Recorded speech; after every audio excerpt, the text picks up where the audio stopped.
दोस्तों, विशाखापट्टनम की सुबह अपने पूरे सौंदर्य में चमक रही थी। मैदान में हवा में ताजगी थी, दिलों में उत्साह और हर भारतीय के मन में उम्मीद की लहरें उठ रही थीं। भारत और साउथ अफ्रीका की टीमें आमने सामने थीं। माहौल में एक अलग ही रोमांच महसूस हो रहा था।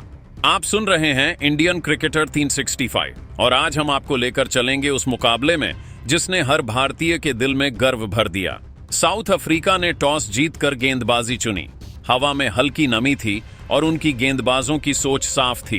भारत के टॉप ऑर्डर को जल्दी झटका देना है। लेकिन मैदान पर जब स्मृति मंधाना और युवा प्रतिका रावल उतरी तो महसूस हुआ जैसे भारत ने एक नई शुरुआत की हो। मंधाना का आत्मविश्वास हर शॉट के साथ झलक रहा था।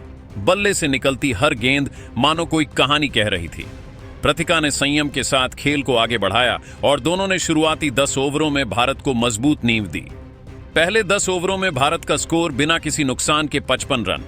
भीड़ के बीच हर धड़कन तेज थी, हर शॉट पर जोश उमड़ रहा था। लेकिन क्रिकेट में पल भर में सब बदल जाता है। मलाबा की गेंद पर मंधाना का विकेट गिरा और उस पल पूरे माहौल में सन्नाटा सा महसूस हुआ। उन्होंने 23 रन बनाए।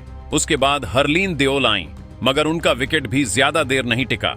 उन्होंने 13 रन बनाए। 83 के स्कोर पर दूसरा झटका और फिर 100 के करीब पहुंचते पहुंचते 4 विकेट गिर चुके थे। हर भारतीय के दिल में चिंता उतर गई थी। कप्तान हरमनप्रीत कौर से उम्मीद थी, लेकिन किस्मत ने साथ नहीं दिया। वो भी 9 रन बनाकर आउट हो गईं और महसूस हुआ जैसे भारत की सांसें थम गई हों। स्कोरबोर्ड पर भारत के 6 विकेट केवल 102 रन पर गिर चुके थे। लगा जैसे सब कुछ खत्म हो गया। लेकिन तभी मैदान में आई 2 नई उम्मीदें, ऋचा घोष और अमनजोत कौर। ऋचा घोष की उपस्थिति ने पूरे माहौल को बदल दिया। उनकी हर रन के साथ दिलों में एक नई ऊर्जा जागी। उन्होंने गेंदबाजों को संभलने का मौका ही नहीं दिया। हर स्ट्रोक में जज्बा था, हर शॉट में भरोसा। अमनजोत ने संयम के साथ उनका साथ निभाया। दोनों के बीच 50 रनों की साझेदारी हुई, जिसने भारत को मुश्किल से बाहर निकाला। लेकिन 40वें ओवर में अमनजोत 13 रन बनाकर आउट हो गईं। उस समय भारत का स्कोर था 153 रन पर 7 विकेट। अब भी ऋचा घोष मैदान पर डटी थीं।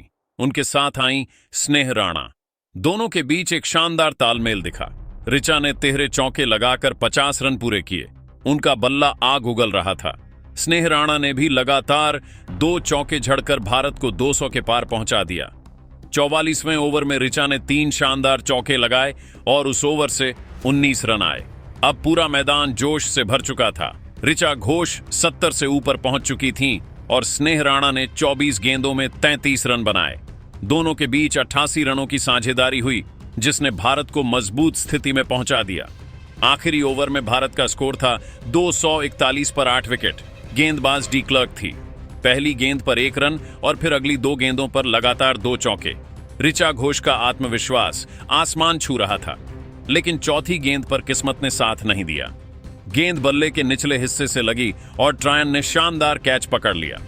ऋचा घोष ने 70 गेंदों में 94 रन बनाए, जिसमें 11 चौके और 4 छक्के शामिल थे। उनकी यह पारी भारतीय क्रिकेट की आत्मा बन गई। भारत 251 रन पर ऑल आउट हुआ। लेकिन यह स्कोर किसी चमत्कार से कम नहीं था, क्योंकि एक वक्त ऐसा था जब टीम मात्र 102 पर 6 विकेट खो चुकी थी। साउथ अफ्रीका की ओर से क्लो ट्रायन सबसे सफल गेंदबाज रहीं। उन्होंने 3 विकेट झटके। लेकिन असली कहानी ऋचा घोष की थी, जिन्होंने दिखा दिया कि जज्बा हो, भरोसा हो तो कोई स्थिति असंभव नहीं रहती। तो दोस्तों, अब बारी आपकी। ऋचा घोष की इस यादगार पारी को आप 10 में से कितने नंबर देंगे, हमें कमेंट में जरूर बताइए। और अगर आपको यह वीडियो पसंद आया हो तो इसे लाइक करें, शेयर करें और इंडियन क्रिकेटर 365 चैनल को सब्सक्राइब करना ना भूलें, क्योंकि यहाँ मिलती हैं क्रिकेट की वो कहानियां जो दिल की धड़कन बढ़ा देती हैं। जय हिंद।